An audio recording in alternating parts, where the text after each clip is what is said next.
Step into the world of power, loyalty, and luck. I'm gonna make him an offer he can't refuse. With family, cannolis, and spins mean everything. Now, you wanna get mixed up in the family business. Introducing The Godfather at ChumbaCasino.com. Test your luck in the shadowy world of The Godfather slot. Someday, I will call upon you to do a service for me. Play The Godfather now at ChumbaCasino.com. Welcome to the family. No purchase necessary. VGW Group. Void where prohibited by law. 21 plus. Terms and conditions apply. When it comes to your brand, your visual presence is so important. You can't just get anybody to take care of that for you. When you are trying to take your image to the next level, you need to contact Eli Brazil at Eli's Digital Concepts. Eli specializes in improving your look with cutting-edge graphics that set you apart from the rest. He has done work for Franchise with Shane Douglas, House of Kayfabe, Dan Healy, RTW, and many more. Eli's Digital Concepts is your one-stop shop for all types of graphic design, such as rebranding, photo manipulation, posters, logos, letterheads, t-shirt designs, mock-ups, and even AutoCAD work. You can catch Eli on Instagram at Eli's Digital Concepts, on Twitter at Eli's Concepts, on Facebook at Eli's Digital Concepts, or you can email him directly, elisdigitalconcepts@gmail.com. Eli's Digital Concepts, custom artwork you have to see to believe. The following podcast is brought to you exclusively by the Rad Rob Radio Network.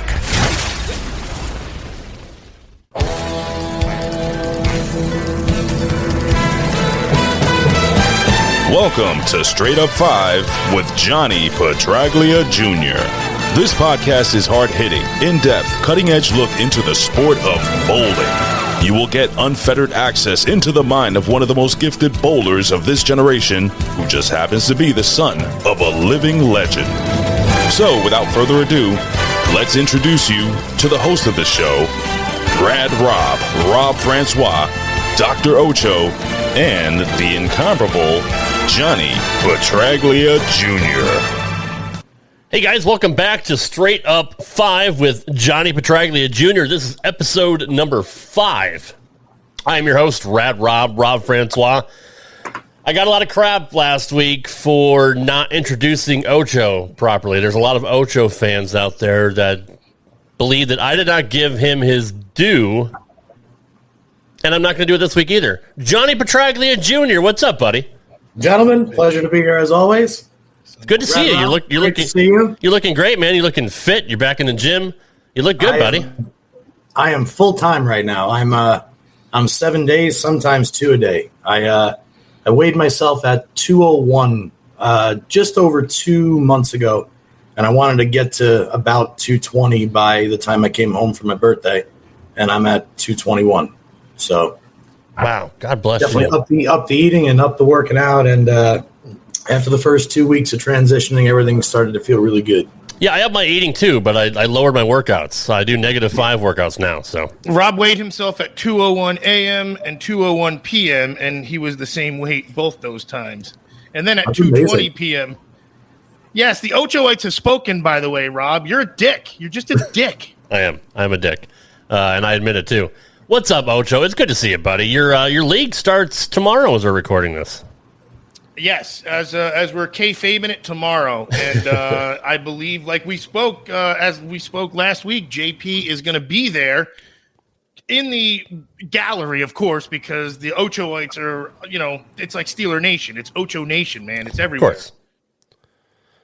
Yeah, and I was supposed to be there, but my wife changed her mind and said I got to take out the trash, so I can't go. No, and we actually put out an APB that said, "Do not let this man in the bowling alley," and it was a picture of you and Grimace, actually. So in case they got him confused, I got that too. Yeah, I do get confused for him sometimes, but no, that's fair. No, I tried to be there, but airfare was just too expensive. So, I get confused as for Glenn Guglia from The Wedding Singer. I could see that. Yeah, I could see that. Or I used to get Mike Piazza, but I don't get that anymore. I must be getting too old now. Yeah, no. I used to get Mike Hampton, and yeah, you still look like Mike Hampton. Psycho. Nice. I'll take it, even though I'm wearing a freaking mask. I mean, Jesus. Yeah, no, that's fair. Let's not waste any time. Let's get into the first segment. I know Johnny has a lot to talk about here, so Let's get into the mind of JP Jr. in this week's Petraglia Unplugged. It's now time for Petraglia Unplugged. We never know what Johnny is going to say, so if you have small humans around, you may want to have them leave the room. We'll wait. No, really. We literally have no idea what Junior will say. Great, thanks. Here is Petraglia Unplugged. You know, Ocho gave me crap for the intro being way too long, but I still think it's funny. Not even that. You know, small humans, like, are we talking about kids with pituitary disorders or adults with pituitary disorders or maybe even, you know, vertically challenged folk? I mean, it's kind of vague. You know, they could be 40-year-olds that are 2'1". They're small. They're small humans, right? Yeah, that's small. So I guess I have to rewrite that then. Production value at a freaking 0 right now. All right, that's fair. You know, I didn't even put any thought into that. I was just trying to be funny. Clearly. Johnny, what's on your mind this week, buddy? This week is a little bit of a touchy subject for me, but I feel like it should be addressed, especially for, the bulk of bowlers that I guess I would consider my bulk of bowlers. The bowlers that go to the bowling alley and want to get better, want to be pros, want to make it to television. So anybody that's an aspiring 150 up to your 230 house guy. Every day, obviously you guys all know I'm a Facebook scroller, so every day I see bowling centers closing, especially all over the Midwest and even in the Northeast, and it upsets me. It upsets me to believe that the sport or certain owners were unable to keep up with the times and the quickly transitioning technology and all the advancements that have to be made to cater to what the public looks for in a bowling center nowadays. Any of these COVID issues, JP, or this is a steady decline you're talking? No, this has been a steady decline. I'm not even talking about the virus. Gotcha. But, on the flip side, what else is happening is by eliminating the bowling centers, you're also eliminating that bulk of bowlers that aspire to be professionals. And then on the flip side, what happens in a place like where I'm at, Las Vegas, we take a bowling center, Red Rock Lanes, that's housed several majors. Several historic events have taken place there. It's a $100 million bowling facility. And last year, they decided to implement this new on-lane graphics system called Spark. And Spark cost roughly around $3 million to install. It was the first full center that installed this lighting system. And you have to pay a premium in order to access it. It tracks your ball going down the lane. It does you can make it do basically whatever you want. It's pretty amazing. Similar to when you watch the pros on television, how it'll trace the ball, but a lot more glitz and glamour. Even so your board, your speed, your revs and all that stuff too? You can definitely do that if you want to, but it's more for the fun aspect. Oh, gotcha. I gotcha. Yeah. So what Red Rock did was they eliminated all the leagues. So now there's no league bowlers at all at Red Rock. There's no leagues whatsoever. My teammate Phyllis, we call her Mom because she's a mom to the PBA. She used to run a 60-team league there on Thursday nights. Not to mention all the senior leagues that filled that bowling center in the morning. And what I'm starting to see is not only is the bowling industry receiving a death blow in the fact that bowling centers are being eliminated because they can't keep up with the times, but the bowlers that aspire to be bigger and better now have even more limited venues to go to because the pinnacle centers are also pushing them away. We can take this right into the fact that the better bowler you are these days, the worse off you are. If you're a PBA regional champion, you can't bowl this event. If your last name is this, you can't bowl this event. We're going to have to re-rate you. It's gotten to a point that they are so catered at hitting the entertainment aspect of the game and the people who will not create a future for the sport over the people that could. They seem to be eliminating the breed that follows what was and what could be, and they're trying to me, seemingly transition bowling into strictly entertainment purpose only. It could be hit or miss, right? Because then what can you even do with – you don't know if they don't like it, they don't come back. Whereas the bowling fan, the league bowler – it's almost like the marks in wrestling, not to change that off, but pigeonholed it so much that there's this niche entertainment bowling thing, which again sounds almost hit or miss. Great idea, but is it consistent? Is it, who knows, in 20 years? So shit, that's man, you're on a run there with that one. Here's a perfect example. And I'm gonna go local. I'm gonna go heavy at my own heart here. Carolier Lanes, North Brunswick, New Jersey. The bowling center on the East Coast, for as long as I've been alive at least. That's the bowling alley. 82 lanes, separated on 2 levels by 5 steps. Johnny Petraglia opened for 11 years, the biggest amount of Pro-Am entries in the history of bowling, all the celebrity Pro-Ams, all the extra venues, all the events. Majors, US Opens, yes. All the NCAA championships, the women. I remember watching Fairleigh Dickinson. Now, Carolier Lane, that huge, beautiful pro shop that sat behind 47 and 8 when Rob Lawless had it and behind 1 and 2 when the late OJ had it, before he even moved to Howell. So now I go into Carolier, and Carolier, because it's such a fantastic facility, stays open. And it's taken by Bolero. So now that bowling alley, the entire upstairs, is basically a nightclub. It's a cashless bar. You can't even pay with cash at the bar. You have to have a credit card. Games are astronomically priced. Shoes are astronomically priced. The lights are always off. The music is always so loud. So you can't really necessarily take your kids there for a fun family night. The downstairs section is a dungeon. There's no masking units. It's plain white drop-down screens. They're never playing anything, and they shove the pro shop in the corner where you don't even know there's a pro shop there. And the few times I've gone into Carolier, now Bolero, North Brunswick, whatever you want to call it, I go in there on a Wednesday at 1 o'clock in the afternoon. Who's going cosmic bowling and day drinking on Wednesday at 1 p.m.? How are you going to fill that bowling alley with that clientele and expect to make money? Right. 82 lanes, no less, still. 82 lanes, nonetheless, exactly. So it upsets me because I am a bowler at heart. And to believe that pretty much no matter how hard we try at the pinnacle level, we just don't have the support from underneath to make the pinnacle level what it could be and always could have been. And it just seems to be mistake after mistake after mistake in my eyes. Who's deciding this stuff, JP? Are these the bowling alley owners, or is this following a trend, the proprietors? I don't know. I'm not going to give any false info, or at least if I definitely don't know the answer, I'm not going to say it. Right on. You're a man of facts. Bolero started the trend when they bought the AMF chain of bowling centers, and then bought a chain of Brunswicks as well, and turned them into those entertainment venues. They're pretty much at the forefront of that in the late 90s, I believe. I remember AMF had that Michael Jordan commercial with "Always Means Fun" or something like that. So maybe the trend was maybe there already. But still, it was still geared for kids and, family events and whatnot. I didn't know that. What is Bolero? I never even heard of it. You don't have to go into it, but so maybe you just answered the question, Bolero. Rob. They're merged, right, Rob? Yeah.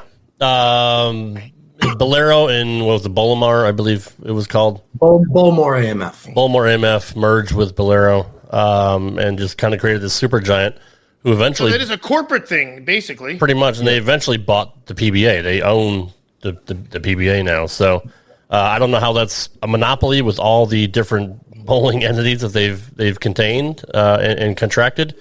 I don't know how they're allowed to operate that way, but they are pretty much the biggest bowling conglomerate in the country.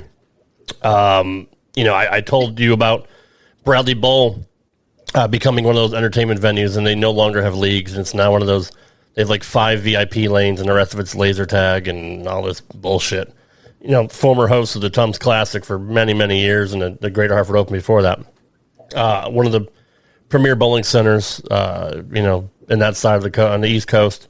Not as big as Carolier, obviously, but they still had a reputation for being one of the best stops on the tour. You got to wonder, how are they making money, though? Yeah. That's the thing. How if the alleys are closing, so how are these companies still making money? Is it only sponsors then, or? Which companies? Bolero, if they're I would assume, yes, I would assume it's sponsorships. I mean, so they don't care that they're squashing the sport at all. Basically, I got to figure. Honestly, I'm not really sure that they're aware that they are. Okay, right, because they think this new product and they're going to implement. You know what? I mean, I may be ignorant in the fact that, maybe they're onto something that I'm just too close-minded to. And maybe in 20 years it will be the right thing. Maybe. But will it kill the sport, though, and then you almost have to regrow it from scratch? I mean, if you don't have leagues. Right, that's the. How are you going to grow your next crop of pro talent? You can't. Plus, from what I understand, I thought the leagues were the backbone of the They used to be. They used to be 75% of their revenue. Typically, right? Yeah, that's what I thought. Like the entertainment, there was still. It used to be like, hey, is there any open bowling at the bowling alley? And then you'd wonder, okay, well, I guess it's league night. The place is packed. I mean, and again, I'm only going back 15 years ago where we had a house full. Like, remember the old Cleaners League, JP? So, oh yeah. I mean, that's so I'm baffled that it would take a turn that fast. But again, I guess the money. Who knows? You're right. Maybe it is in 20 years something goes on. But in 20 years, these other bowling alleys ain't opening up in the Midwest and the mom and pop places. So I mean, what damage is going to be done by then? It's still the number one recreational sport that's played in the U.S., but it's because of the entertainment venues like the Dave & Buster's and all number these. one participatory sport in America, but it doesn't even have 2 million members. Right. Yep. That's the problem. In fact, I believe there's that's a choppy stat too. think about the amount of people in the world that play golf. Right. And they all want to do what? They either, some, yes. Some are like your typical house hack that wants to go on the course, drink some beers, and chill with your buddies. But most guys go out and spend $5,000 on a set of clubs and buy all the best clothes, and they buy the $50 Pro V1s when they fucking stink. Not the balls, the player. You know what I mean? They go with as fast as the top flights do. Yeah. But they're doing it because they're like, you know what? Who knows? Maybe one day I'll wake up and I'll hit it as good as Phil Mickelson. You never will, but they all aspire to go and win one golf tournament and be set for life financially. That's kind of the thing that is so cool about being an athlete. And being a star athlete at that is you get the recognition for being the best of your craft, but you also get paid for it monetarily, and then you have the choice to deliver that as you will. In our sport, like I don't think they put enough emphasis on the money. I mean, or being the best, actually. Being the best at what they do, and they still no one knows who it is. I mean, we know who Belmonte is, I guess, but I mean that's along to your point. Go ahead. But that's kind of just the point I was trying to make is that they don't put enough emphasis on the money. Everybody knew that my dad's TV 300 was for $100,000. Everybody knew that True Value was the sponsor, and that's why it was $100,000. Yeah. Everybody knew Goebel's 296 the week before was $200,000 because it was the True Value Open. Like they talked about the importance of that money. They talked about the magnitude they used to say it was the Firestone Tournament Champions 200 or whatever. Oh, right. Even like whatever. You're right. I was saying something that I thought I knew, but I remember a tournament would be named for the sponsor and the amount in the telecast. It would the total purse. Typically, yeah, like the $225,000 Tons Classic for the $250,000 or the Quaker State 250. Yeah. Yeah. The $300,000 tournament of champions. Yeah, exactly. With a first place prize fund of $60,000. But we had touched on the fact that JP was laying out how the tour is. They used to have 20-something, 30-something stops at one point, and now, they'll have the 2 weeks of them bowling, strap that over a month and a half, so you don't know who won what and what tournament is what, and so maybe that's also a reason why they don't do it. But again, it does murk the waters a bit. That's another topic. Anyway. But it maybe does add to the decline of why it's going the way it is anyway. I don't freaking know. I'm Ocho, damn it. And with the recent influx of European players into the PBA, I mean that probably has a lot to do with it. Is they need new talent because they're not getting it from this country. Would that be correct, Johnny? I don't know. But I do know that the international flair, especially over the last 10 years, has certainly added to the talent pool and the size of the fields at PBA events. I mean, man, I remember when there was a waiting list to bowl the U.S. Open and the Masters. I remember when there was 3 squads and 500 entries, and then they cut it down to 2 and then 108. Like, there's tournaments that there's less than 100 entries at now. A professional bowling tournament that has less than. Oh my god! It's crazy to me. I got this again. A little. It's not off topic, but and maybe it's for another time. So this isn't international because again, now I'm just thinking. Rob saying the influx of the European folk. Well, is bowling so dead over there that's why they came here, or is there a way to eventually globalize this, or maybe that's what Bolero's trying to do? I don't know. I'm really not sure. I was always, when I was growing up, one of my hometown idols was Tim Mack. And Tim Mack was one of the first guys that expanded overseas and went and brought his talents overseas. And Tim Mack will tell you to this day, one of the reasons why he stayed amateur for so long was because of how much money was available overseas. And no kidding. Absolutely. And that was the thing to do. And you're as talented as Tim was and did what he did in that era of bowling over there where people just weren't doing that. He was unstoppable. But so they haven't even been exposed to the professional bowlers as we know them even. But I would say that compared to the European tour, the PBA tour is the MLB, it's the NFL. So I would assume that once you've won overseas enough, your goal is to now win. Now you're here to be here. But then again, this is all just my thoughts on it. Yeah, no, I'm just tangent because I'm thinking like the influx of Europeans would obviously now you have Europeans watching the sport. Maybe that then in turn makes it more popular out there. I don't know. You'd hope anything global is the way to go, but they're still struggling in the U.S.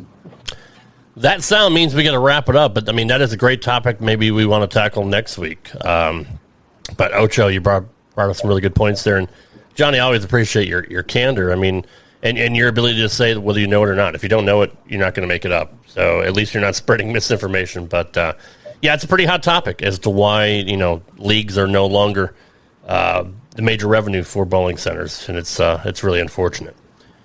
We're going to take a break. We're going to hear from our sponsors when we come back. We actually have some mail to read for Johnny in Johnny's Pro Shop. We'll be right back. How to have fun anytime, anywhere. Step 1, go to ChumbaCasino.com. ChumbaCasino.com. Got it. Step 2, collect your welcome bonus. Come to Papa welcome bonus. Step 3, play hundreds of casino-style games for free. That's a lot of games. All for free? Step 4, unleash your excitement.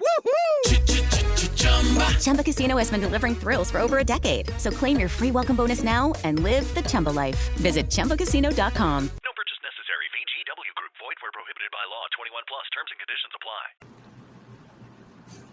Welcome back to Straight Up 5.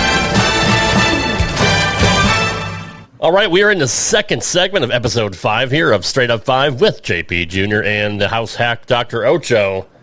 We have a mailbag. We have some listener questions for Johnny Petraglia in this edition of Johnny's Pro Shop. Welcome to Johnny's Pro Shop. This is the place to learn from one of the best. Johnny Jr. will answer any questions you may have about all things bowling. So come in, feel free to look around, and JP Jr. will help you improve your game. All right, Johnny. Let's start off with the first question from Anthony in Fall River, Mass. To Johnny Jr. and the boys, with the change in technology in bowling balls, with the balls being more advanced, why haven't the weight of the pins changed to offset?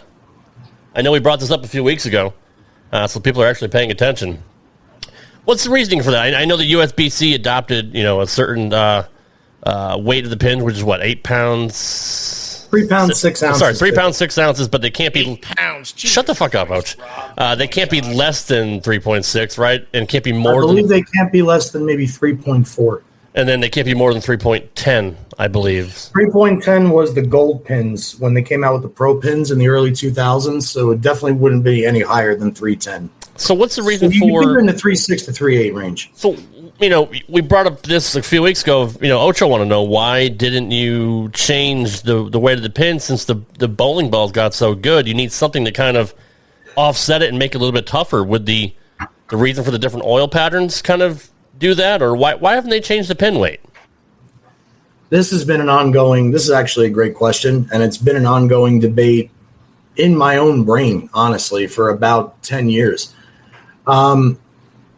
I guess the best way to put it is at the recreational level or the aspiring level, the league bowler level. Bowlers, I heard this quote. I can't remember exactly who said it, but it was a bowling center proprietor. It probably was John Laspina or Neil Feingold, one or the other. And they both said, or one of them said, bowlers that bowl well bitch, but they come back. Bowlers that bowl like shit bitch, and they don't come back. So if somebody walks into a league and the lanes are easy and they average 180 and now they're averaging 210, whatever they used to bitch about, they may still bitch about, but they're still going to come back because they're averaging 210. You increase the weight of the pin from 3 pounds 6 ounces to 3 pounds 10 ounces, you lose one hit a game. One hit a game on a doubles 20 pins. So your 210 now becomes a 190-ish. And now all of a sudden he has all the same problems that he had when he was 180. Right. And you lose that customer. At the pinnacle level, if you increase the weight of the pins, you give an even more distinct advantage to the power player.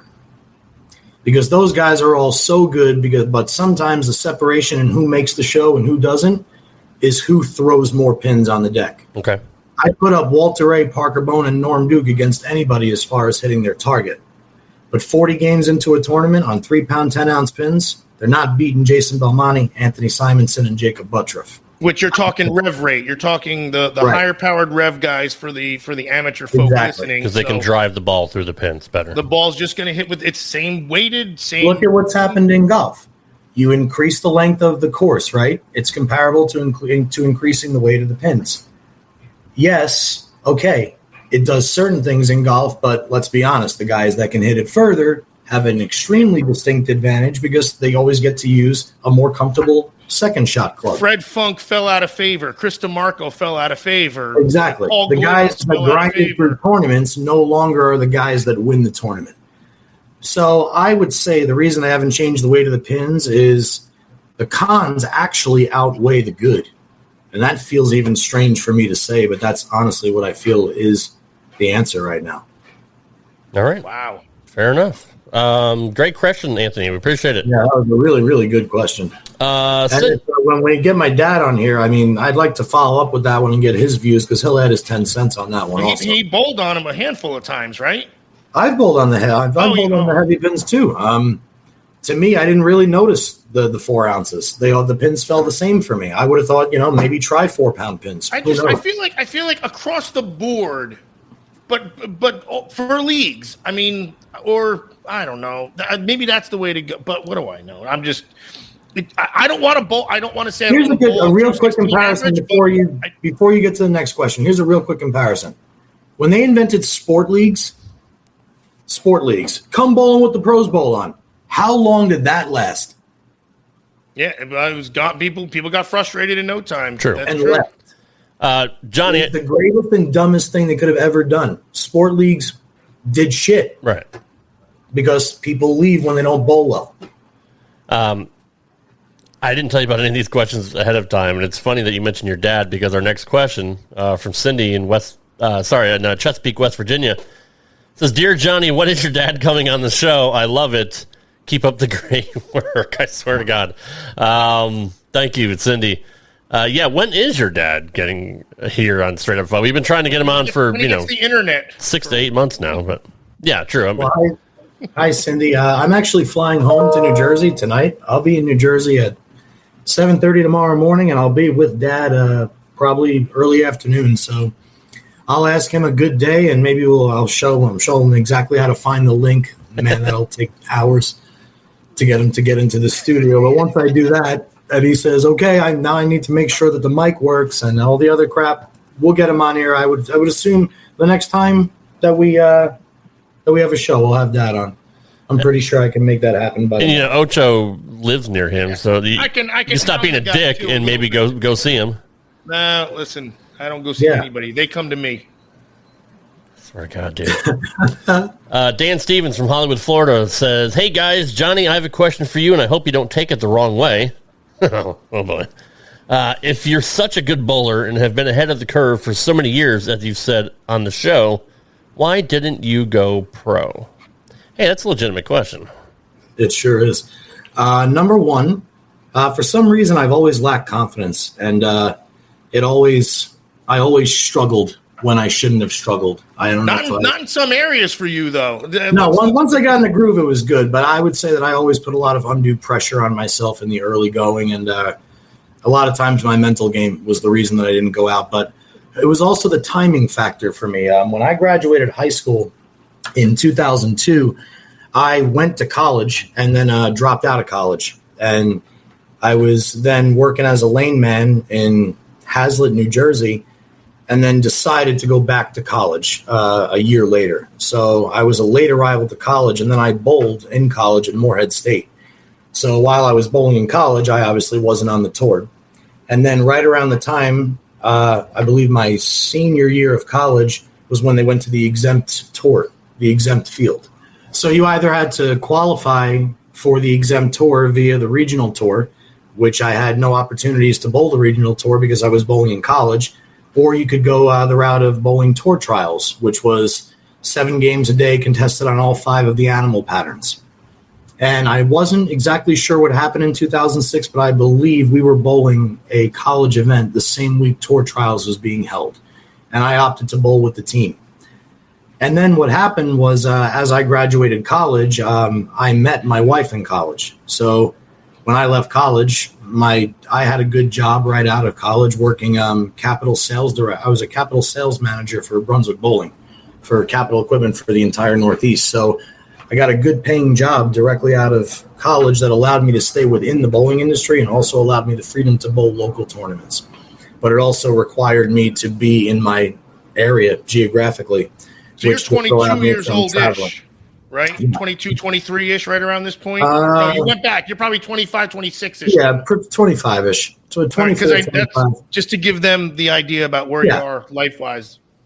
And then after that job, that was it. You know, I kept working. Then I worked for Ace Mitchell. So basically what it all boils down to is in the early going, I lacked the confidence and the money wasn't great unless you were on the exempt tour, in which case you were guaranteed a paycheck every week for a little while. And if you performed, you would be exempt for future years. I wasn't ready for that lifestyle at that point in my life. I didn't want to be away from home that much. And I, to this day, have never gone out there because I've always been happier having a regiment here. And that's the truth. Early going, lacked confidence. And then later on, life was more important to me than being out there. That's why we love Johnny Jr., because he tells it like it is, and he tells the truth, and he's got nothing to hide. Everybody, we appreciate your questions. Please keep writing in to straightup5@gmail.com. That's straightup5, F-I-V-E, @gmail.com. We appreciate your questions. We're going to take a break. When we come back, we're going to wrap up the show with our final segment, which is Straight Shooting. We'll be right back. It is Ryan Seacrest here. There was a recent social media trend which consisted of flying on a plane with no music, no movies, no entertainment. But a better trend would be going to ChumbaCasino.com. It's like having a mini social casino in your pocket. Chumba Casino has over 100 online casino-style games, all absolutely free. It's the most fun you can have online and on a plane. So grab your free welcome bonus now at ChumbaCasino.com. Sponsored by Chumba Casino. No purchase necessary. VGW Group. Void where prohibited by law. 21 plus. Terms and conditions apply. Welcome back to Straight Up 5. All right, gentlemen, it is our final segment. This is where we just it's a bullshit session. Here is Straight Shooting. It's time for Straight Shooting. Johnny Jr. and the boys sit around, tell stories, and hopefully teach everyone some life lessons. Nothing is off limits. They let it all hang out. Get ready for some straight shooting. Johnny, you had mentioned before we started recording that you just started league bowling this past week, and, well, you might not have done that well. And we've been talking for the last couple of weeks about house shots and league bowling and how easy it is, how you can just take a rubber or plastic ball and you can go in and you can shoot. Ball off the rack, sanction 300, this guy. I do what I want. So, with my foot, 300, easy. How'd you do, Johnny? I bowled dreadfully last night. I actually, that Sandbag. nights like last night really, really upset me because it felt physically okay. But I couldn't catch a double, and then I split in the 7th frame the first game. So I got 134 in the 7th, game 1. I'm like, okay. Worst case, I strike spare out, I shoot 190. If I catch a double, I shoot a 2-0. I still got 220. I 4-6-7 on the left lane in the 7th frame. I go back in the 9th frame with my T-zone, and I make like a 1.5 and 1 move and throw it harder, and I leave another 4-6-7.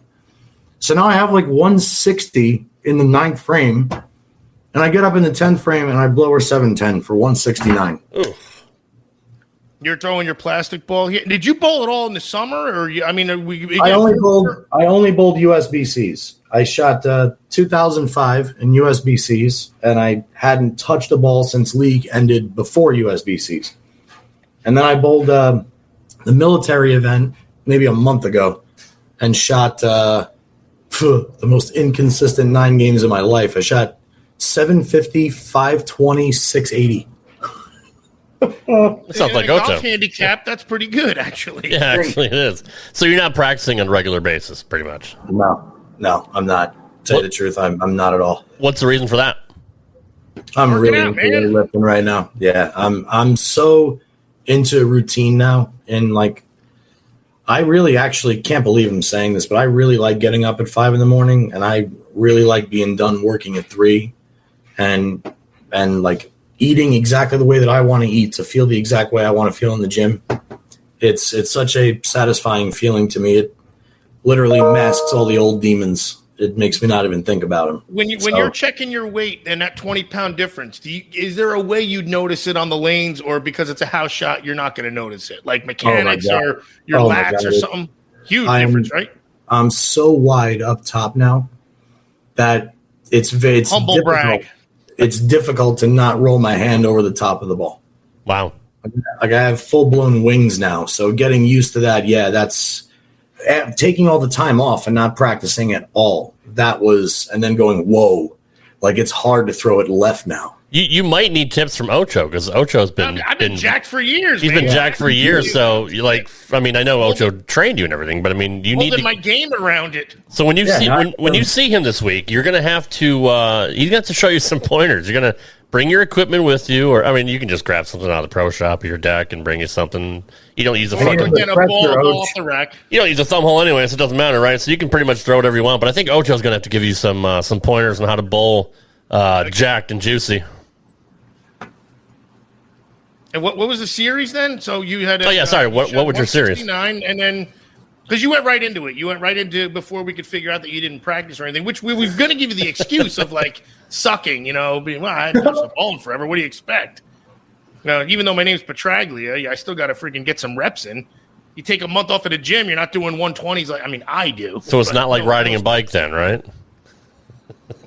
No, it's like riding a bike for 20 miles or for a half a mile. That's all. I couldn't do either. So, what was your second game, Johnny? The second game, I had one open for like 182. I was turning like 351. It was so embarrassing. And meanwhile, I'm bowling against another lefty throwing the new blue hammer, which is like the shittiest urethane ball ever produced. And he fucking shoots 279 the first game, 258 the second game. Anyway, he turned 511, I turned 351. I said, this is embarrassing. So I went and I grabbed my purple I don't know what that means. I'm just saying, what does that mean? You only know about the purple hammer. Don't worry about it. No. I turn means my total score for 2 games. Oh, okay. Turn the corner. We got amateurs that listen to the show here, so. I'm sorry. I did not. I apologize, Dr. Ocho. How's that? So last game, I move into where the lefty throwing the shit blue hammers bowling, and I shot 244. So I shot like 595.